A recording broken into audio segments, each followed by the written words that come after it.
Pentagon officials here in Washington already know who won that $35 billion tanker contract, but it looks like that announcement will remain secret until the very end. A huge disappointment for the Mobile aerospace community, the port city, and for EADS North America. The Mobile Bay Bears looking to get back on the winning track tonight. This is not just tar balls that have washed ashore. This is heavy, thick oil as far as the eye can see. But we are starting to see that storm surge come in here in Biloxi. They expressed disappointment and concern over the Air Force's decision. We're only about 2 miles from Dolphin Island, and from what we can see, it looks all right now. There's no sheen, there's no oil. The Coast Guard has been out farther than that, but they say they haven't spotted anything either. What about this word of a sales tax increase? I don't have that word. That's your word. Did you propose that? I haven't proposed anything. I just said we had met with the Finance Committee. Well, we had an exclusive one-on-one interview with EADS North America today. Well, Devin, this is what we know right now. Mobile police say a suspect walked into this bank you see behind me here around 11 a.m. this morning and fired 2 shots into the ceiling, demanded cash, and took off. Let's see if we can try to get a wind gauge here. We wanted to put Goodson's idea to the test, so here we go. We got our water, we got our oil, and we've got our hay. Let's see what happens. We poured in the oil, gave it a good stir, then in goes the hay. It looks like the hay worked. It got most of the oil out of the water. There is still a little bit of sheen left. What were these 2 guys doing out on bond in the first place? Pump 2 right here. Wait, no. Well, let me ask you this. They're saying that they got water in their tank. No, we're resolving the problem. We don't need the news. We're not going to lose. Prosecutor Ashley Rich expects this to be a long trial. She says it could go into next week. We will continue to cover this trial and bring you the latest details. We will have more on today's jury selection coming up tonight on News 5 at 6. So what's being done to protect you, the consumer? We took that question to the state banking department here in Montgomery. I've covered a lot of storms over the years, and I have not seen devastation like this since Hurricane Katrina. We are here on Dr. Martin Luther King Avenue in the Leakesville community, and when you look around, it is hard to believe your eyes. Neighbors tell me when the storm moved in last night, they heard the sirens go off in town, heard a loud roar, that within just a matter of minutes, their neighborhood, where many have lived their entire lives, destroyed. And just to give you an idea of how bad this damage is, we have trees uprooted, houses torn apart. This is all that's left of many of them. Some homes even tossed across the street. And no one is more devastated than Deborah Hill's family. She was killed in the storm. This is all that's left of her home. I spoke to her family. They tell me they take comfort knowing she was a religious woman with a deep faith. The Red Cross is also here today. They tell me that about 80 homes have been affected by this storm, about 80 homes damaged. They have set up a shelter at the local community center in town, so if you need help, you can go there, and the Red Cross is there to help you. For now, reporting in Leakesville, Kimberly Curth, News 5. News 5's Kimberly Curth joins us now live from Cedar Point, where she has spent the day talking to locals. Kimberly, what's the feeling there? Well, folks down here will tell you they never thought they would see anything worse than Hurricane Katrina, but they never expected to see an oil spill either. We talked with one bait shop owner who fears this catastrophe could do him in. Mac McRae's Pier and Bait Shop has taken a beating over the years thanks to hurricane after hurricane. Katrina wiped him out. Nothing was left except a few pilots gathered around. But Mac was able to rebuild.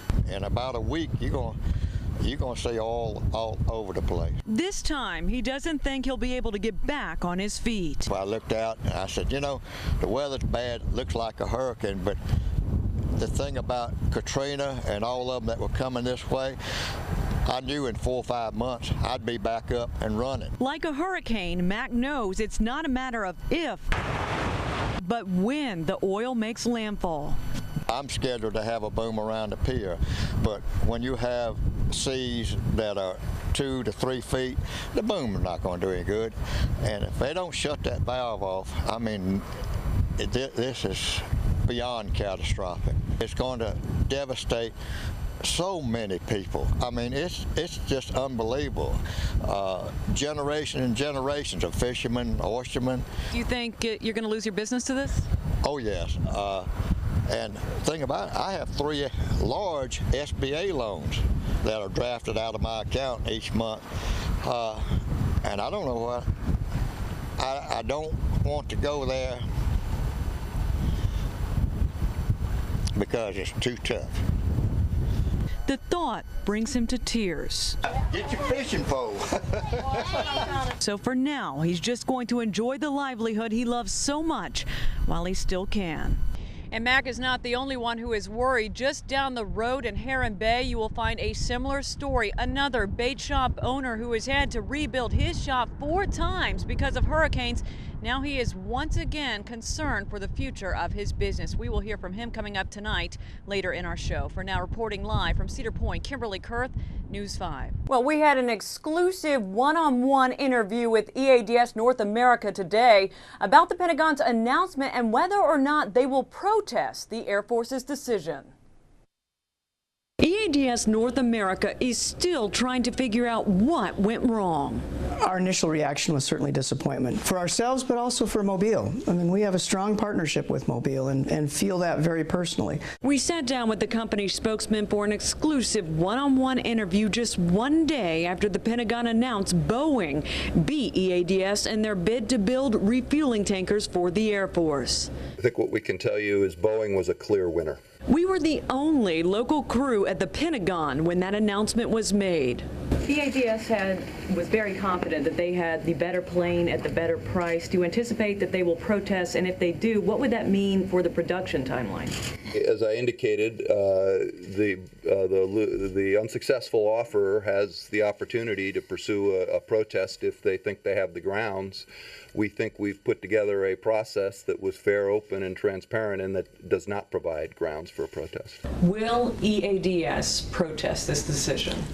It's too premature to say. I mean, right now, first of all, we have to understand, how did the process unwind? Do we have any questions or concerns? And frankly, can we, we'd like to understand more completely, how the decision was arrived at. While EADS won't say whether or not they will protest until after that debriefing, they do tell us they want to know why Boeing was the clear winner. And my sources tell me that Pentagon debriefing will happen Monday. EADS will then have 10 days to decide whether or not they will protest the Air Force's decision to the Government Accountability Office. For now, reporting live from Washington, Kimberly Curth, News 5. Most of Leakesville is literally wiped away. News 5's Kimberly Curth spoke to the family of a woman who was killed when the tornado tossed her mobile home across the street. She continues our live team coverage from Leakesville. Kimberly, what's the latest? Mel, Roseanne, this is a small community with a deep faith in God, and neighbors tell me it is that faith that will get them through this tragedy. In fact, if you take a look behind me now, you will see neighbors helping neighbors, trying to salvage what they can after this disaster, and no one is more devastated than Deborah Hill's family. Deborah was killed last night in the storm. Tonight, we talk with her grieving family. This is all that's left of Deborah Hill's Leakesville home. She was killed when an EF3 tornado picked up her mobile home and tossed it across the street. Tornado came and took her trailer from one side to the other and demolished it. And when they found it, she was laying over a tree. Hill's sister-in-law says she had just returned home not even 15 minutes before the storm tore through her neighborhood on Dr. Martin Luther King Avenue. Unfortunately, she was found in my yard dead. You grew up with her? I did. You've got to just be devastated. It's heartbreaking. Hill's neighbor, Tamika Brown. This is my home right here, where me and my family resided. Ran for cover with her family.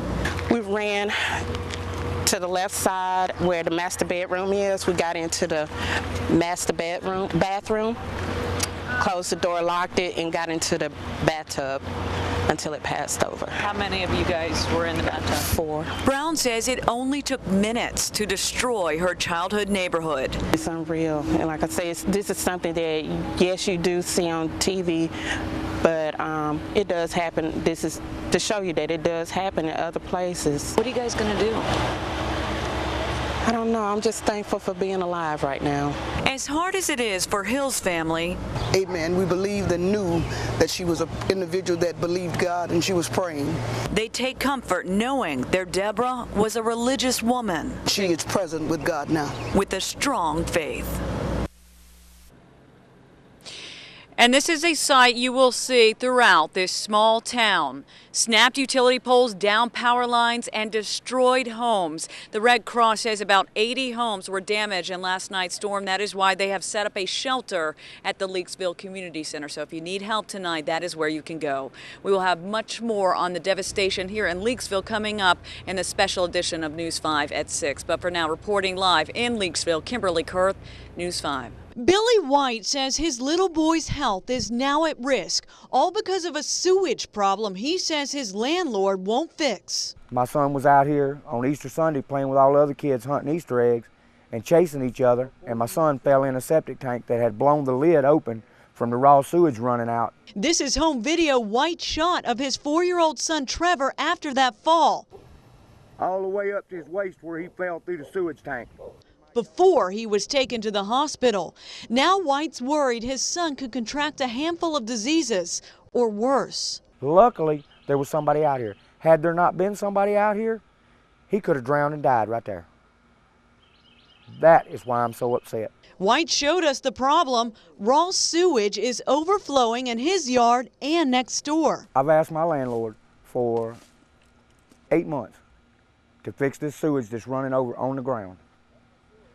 Constantly he's told me, clean your yard up and I'll fix the sewage. Well, I've cleaned it up. Once I get it cleaned up, he rides by and tells me, you're doing a good job, rides in, rides out, and I don't hear anything else out of him. He even filed this complaint with the Mobile County Health Department about the raw sewage and asked someone to help ASAP.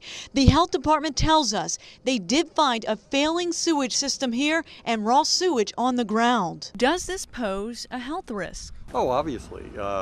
Anytime that you've got raw sewage on the ground, that's the whole reason we have septic tank systems in the first place. We wanted to know what White's landlord had to say about this mess. This is Kimberly Curth with WKRG News 5. So we gave him a call. Can you make any comments regarding the raw sewage issue there in between lot 18 and 19 and the fact that a child has fallen into a septic tank? No, ma'am, I can't comment. I'm sorry. White's landlord says he's been advised by his attorney to not comment. As for White, he says he really can't afford to move, but says he has no choice. He says his son can't live like this. My son shouldn't have to play in sewage because I won't clean my yard up.